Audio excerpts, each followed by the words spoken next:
Hey, Gene Dreyer here. Wanted to talk about depression today. Some points for it. Okay, depression energetically is talked about as stagnation. The energy isn't moving, and it'll affect different parts of your body. For instance, the type of stagnation we're going to look at now comes from sorrow, grief, and worry.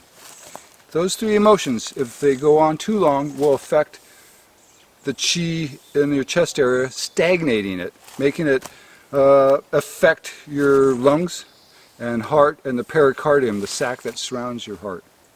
Okay, so we're going to work at getting the chi up here to move and to get the chi moving and to help lift your spirit so it's not bogged down in not wanting to move and not wanting to be involved with the world around it. Okay? So let's get into the points.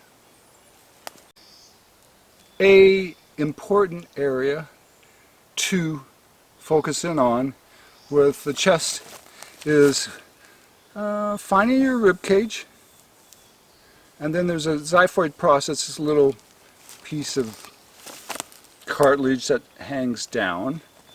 Okay, and then find the space just below it, which is the whole abdomen, but we're just below it.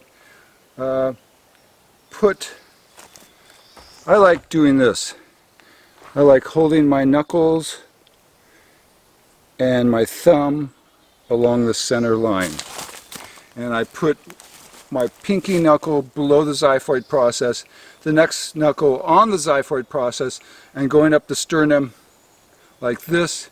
And you just hit a bunch of good points for getting the chi moving in this area, okay? Ren 17, 15, and 14. That's a really good point. We're going to be holding this and other points along with it. So that's the chest points. Okay, and we're going to start out with holding that and a point on the leg. If you can't reach the leg, then just skip this part and do the arm points, okay? First set of points to go with Ren 14, 15, and 17 will be stomach 40, okay?